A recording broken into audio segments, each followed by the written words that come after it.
सबसे पहला है नारद जी का भगवान विष्णु को श्राप। शिव पुराण के अनुसार एक बार श्री लक्ष्मी के स्वयंवर में देव ऋषि नारद जी पहुंच गए। क्योंकि वह श्री लक्ष्मी पर मोहित हो गए थे, उसी स्वयंवर में भगवान विष्णु भी पहुंचे, लेकिन उन्होंने देव ऋषि नारद का मुंह अपनी माया से वानर के समान कर दिया। नारद को छोड़कर श्री लक्ष्मी ने श्री विष्णु भगवान का वरण कर लिया। जब नारद मुनि को इस बात का पता चला तो वह भगवान विष्णु पर बहुत क्रोधित हुए और उन्होंने भगवान विष्णु को श्राप दिया कि जिस तरह से तुमने मुझे स्त्री के लिए व्याकुल किया है, उसी प्रकार तुम भी स्त्री विरह का दुख भोगोगे। उनके श्राप के चलते भगवान विष्णु को श्री राम जी का अवतार लेना पड़ा और उन्होंने इस श्राप को पूरा किया। अगला है श्री राम को मिला हुआ श्राप। श्री राम जिन्हें भगवान विष्णु का 7वां अवतार माना जाता है, उन्हें एक अप्सरा द्वारा श्राप दिया गया था। वह अप्सरा बाली वानर की पत्नी थी। बाली को छल से मारा गया। ये जानकर उनकी पत्नी तारा ने श्री राम को कोसा और उन्हें एक श्राप दिया। श्राप के अनुसार भगवान राम अपनी पत्नी सीता को पाने के बाद जल्द ही खो देंगे। उसने ये भी कहा कि अगले जन्म में उनकी मृत्यु उसी के पति बाली के द्वारा हो जाएगी।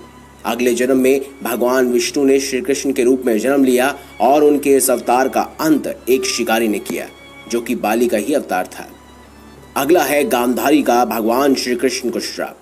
महाभारत के युद्ध के बाद जब भगवान श्री कृष्ण गांधारी को सांत्वना देने पहुंचे, अपने पुत्रों का विनाश देकर गांधारी ने श्री कृष्ण को श्राप दिया कि जिस प्रकार पांडव और कौरव आपसी फूट के कारण नष्ट हो गए, उसी प्रकार तुम्हारे बंधु और बंधुओं भी नष्ट हो जाएंगे।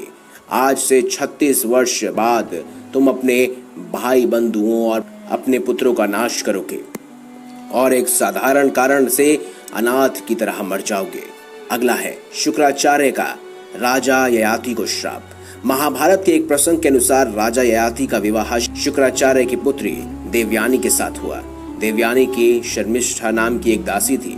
एक बार जब ययाति और देवयानी बगीचे में घूम रहे थे, तब उसे पता चला कि शर्मिष्ठा के पुत्रों के पिता भी राजा ययाति ही है।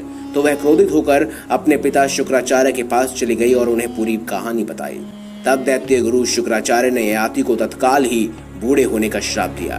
बुढ़ापे में अब मृत्यु का डर सताने लगा तो उन्होंने अपने पुत्रों से उनकी उम्र मांगी। यदु को छोड़कर सभी ने अपनी अपनी कुछ उम्र पिता को दे दी। यदु ने नहीं देने पर उन्हें भी श्राप मिला। अगला है कद्रु का अपने पुत्रों को श्राप। महाभारत के अनुसार ऋषि कश्यप की कद्रु और विंता नामक 2 पत्नियां थी। कद्रु सर्पों की माता थी और विंता गरुड़ की। एक बार कद्रु और विंता ने एक सफेद रंग का घोड़ा देखा और शर्त लगाई। विंता ने कहा कि यह घोड़ा पूरी तरह सफेद है और कद्रु ने कहा घोड़ा तो सफेद है लेकिन उसकी पूंछ काली है।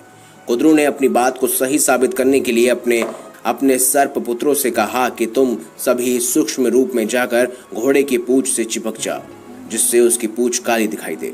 मैं शर्त जीत जाऊंगी। कुछ सर्पों ने कद्रु की बात नहीं मानी। तब कद्रु ने अपने उन पुत्रों को श्राप दिया कि तुम सभी जन्मजय के सर्प यज्ञ में भस्म हो जाओगे। अगला है नंदी का श्री रावण को श्राप। वाल्मीकि रामायण के अनुसार एक बार रावण शंकर से मिलने कैलाश पर्वत पर गए।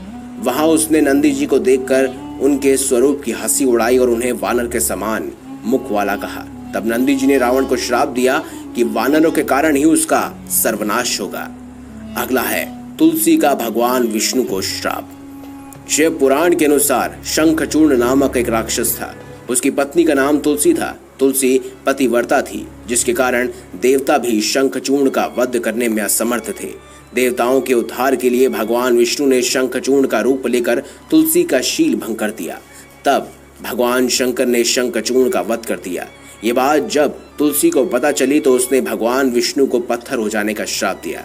इसी श्राप के कारण भगवान विष्णु की पूजा शालिग्राम शिला के रूप में भी की जाती है। अगला है श्रृंगी ऋषि का परीक्षित को श्राप। पांडवों के स्वर्गारोहण के बाद अभिमन्यु के पुत्र परीक्षित ने शासन किया। उसके राज्य में सभी सुखी और संपन्न थे। एक बार राजा परीक्षित शिकार खेलते खेलते बहुत दूर निकल गए। तब उन्हें वहां पर मौन अवस्था में शामिक नामक के ऋषि दिखाई दिए। राजा परीक्षित ने उनसे बात करनी चाहिए, लेकिन मौन और ध्यान में होने के कारण ऋषि ने कोई जवाब नहीं दिया। ये देखकर परीक्षित बहुत क्रोधित हुए और उन्होंने एक मरा हुआ सांप उठाकर ऋषि के गले में डाल दिया। ये बात जब शामिक ऋषि के पुत्र श्रृंगी को पता चली तो उन्होंने श्राप दिया कि आज से 7 दिन बाद तक्षक नाग राजा परीक्षित को डस लेगा। जिससे उनकी मृत्यु हो जाएगी। अगला है महर्षि वशिष्ठ का वसुओं को श्राप। महाभारत के अनुसार भीष्म पितामह पूर्व जन्म में अष्ट वसुओं में से एक थे। एक बार इन अष्ट वसुओं ने ऋषि वशिष्ठ की गाय का बलपूर्वक अपहरण कर लिया। तब ऋषि को इस बात का पता चला तो उन्होंने अष्ट वसुओं को श्राप दिया कि तुम 8 वसुओं को मृत्युलोक में मानव रूप में जन्म लेना होगा और 8वें वसु को राज, स्त्री आदि सुखों की प्राप्ति नहीं होगी। यही 8वें वसु भीष्म पितामह बने। अगला है ब्राह्मण दंपति का राजा दशरथ को श्राप। वाल्मीकि रामायण के अनुसार एक बार जब राजा दशरथ शिकार करने वन में गए हुए थे तो गलती से उन्होंने एक पितृ मात्र भक्त श्रवण कुमार का वध कर दिया। उस श्रवण कुमार के माता पिता अंधे थे। जब उन्हें अपने पुत्र की मृत्यु का समाचार मिला तो उन्होंने राजा दशरथ को श्राप दिया कि जिस प्रकार हम पुत्र वियोग में अपने प्राणों को त्याग कर रहे हैं, उसी प्रकार तुम्हारी मृत्यु भी पुत्र वियोग के कारण ही होगी। अगला है भगवान श्री कृष्ण का अश्वत्थामा को श्राप।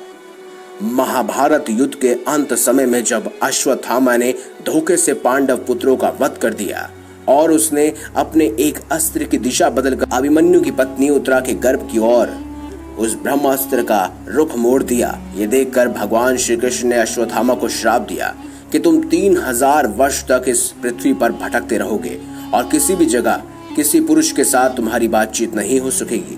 तुम्हारे शरीर से पीप और लहू की गंध निकलेगी, इसीलिए तुम मनुष्यों के बीच नहीं रह सकोगे। दुर्गम वन में भी तुम सड़े सड़े गल जाओगे।